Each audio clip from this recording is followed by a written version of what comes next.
It all started with a whim one night as I browsed through some real estate website. I was scrolling up and down through the listings, and there it was, an ad reading, "Own a piece of Egypt, affordable property with a view of the Nile." Something about sitting on a terrace with a cup of tea and the sun going down over the pyramids was just too good to let slip away. Plus, it was ridiculously affordable, suspiciously so. But I thought, how bad could it be? 2 weeks and a suspiciously short contract later, I was on a plane to Egypt to see my new dream property. The listing had described a luxurious villa, but when I arrived, it was clear that I'd been misled. The villa turned out to be a small mud brick hut, smack in the middle of a goat farm. It didn't overlook the Nile. It overlooked a very judgmental goat named Mustafa, who bleated every time I stepped outside, as if mocking my life choices. "Excuse me," I asked the local man who handed me the keys, "is this some kind of mistake?" The ad said luxurious villa. He shrugged, grinning. In Egypt, luxurious means room for imagination. I tried to be upbeat. After all, I was now a landowner. Sure, the property had no running water, no electricity, and vaguely smelled of camel, but it was mine. Determined to make the best of it, I decided to fix the place up. That was when I learned that any repair at all had to go through Mahmoud, the village's sole handyman. Mahmoud's sense of time was fluid. "I'll be there noon," he'd say, then appear 3 days later with no tools but plenty of wisdom about how I wasn't milking a goat right. And don't even get me started on the pyramid views. On a clear day, if I squinted really hard and stood on my tiptoes, I could kind of make out the top of a pyramid behind a cell tower and a giant billboard for kebabs. But the real kicker came when the local village elders stopped by to welcome me.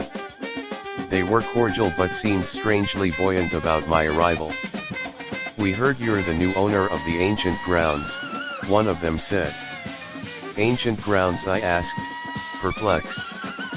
Yes, he said. "Very historic. Many spirits here. Good luck." Then they left. As it turns out, my new property was built on a site rumored to be haunted by ancient Egyptian spirits. Every night, I'd hear strange noises, footsteps, whispers, the occasional "Horus is watching you." Mustafa, the judgmental goat, didn't he help? He'd just stare at me through the window like he was in on the joke. Finally, I succumbed to my fate. The villa wasn't posh, the ghosts weren't going anywhere, and Mahmoud wasn't about to learn punctuality. But you know what, I sort of fell in love with it. There's something bizarrely pleasant about sipping tea under the stars, with Mustafa beside me, and a chorus line of ancient spirits arguing over who pinched their mummy wrappings. So, if you're ever in Egypt and want to visit a luxurious villa, come find me. Just look for the goat with the smug grin, you can't miss him.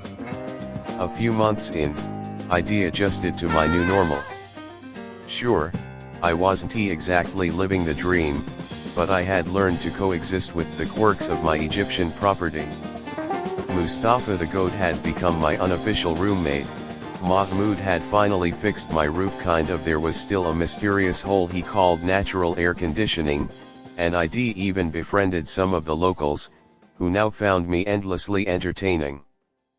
But just as I was starting to feel settled, disaster struck, or at least, what felt like a disaster at the time. It all started one morning when I was woken up by an earth-shaking boom. I stumbled outside in my pajamas, half expecting to see a pyramid had fallen over, or, at the very least, Mustafa had knocked over my precarious pile of tea kettles. Instead, I was greeted by the sight of an archaeological team, and not the friendly, Indiana Jones type.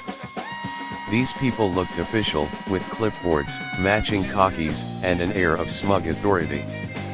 "Excuse me," I shouted, waving my arms. What's going on here? A stern-looking woman with glasses approached me. You're the owner of this property? Yes, I said cautiously, realizing this might not be the time to mention I'd only paid $500 for it. She adjusted her glasses and gestured dramatically toward the ground. We've received reports that this land sits on an undiscovered tomb. Possibly royal. Very important. Very ancient. Ancient, I blinked. Like, how ancient? Think pharaohs, she said, as if I should have known. My first thought was panic. What if they dug up my whole property? What would happen to my villa? And by villa, I mean my mud hut. And what about Mustafa? Could ghosts get even angrier if archaeologists started poking around their old stomping grounds? Naturally, the village elders showed up just as the archaeologists began setting up camp. They seemed thrilled about the whole situation. This is a blessing. One of them declared. Your property will be famous. Famous wasn't exactly what I was going for. I just wanted a peaceful life with a questionable goat and occasional functioning plumbing. Things escalated quickly. Within days, my property was swarming with archaeologists, journalists, and even a YouTuber who insisted on live streaming the excavation of the century. Mahmoud, of course, saw this as a business opportunity and started selling homemade falafel to the visitors, while the village children offered authentic pyramid tours for a small fee. And then they found it. The archaeologists unearthed a chamber ornately decorated, with hieroglyphs and what appeared to be a throne made of solid gold. The lead archaeologist was ecstatic. This could be the tomb of a forgotten pharaoh, she exclaimed. I, however, was less ecstatic. Mainly because the entrance to the tomb was directly under my kitchen. Now, every time I tried to make tea, there were at least 5 archaeologists poking around, taking pictures, and muttering things like, fascinating. And this will change history forever. Meanwhile, Mustafa refused to step foot inside, glaring at the entrance like he knew something we didn't. Then came the curse rumors. One night, a reporter asked me, how does it feel to live above a potentially cursed tomb? Cursed, I asked, choking on my tea. Well, yes, he said cheerfully. Most tombs like this are cursed, you know. Classic Egyptologist stuff. Best of luck. From that point on, every little mishap felt like confirmation of the curse. My only pair of shoes mysteriously disappeared. Mustafa denied any involvement, the roof started leaking again, and my phone somehow deleted every playlist except one that exclusively featured songs about pyramids. But the final straw came when the village elders announced they were planning a festival on my property to honor the spirits of the forgotten pharaoh. The archaeologists were thrilled, the villagers were overjoyed, and Mahmoud was already designing a menu for his falafel stand. And me, I was just trying to figure out how to explain all this to my friends back home. So, remember that cheap property I bought in Egypt? Yeah, turns out I accidentally became the landlord of a haunted tomb. No big deal. As I sat on my terrace that evening, really just a rickety stool in front of my hut, watching the festival preparations unfold, I couldn't help but laugh.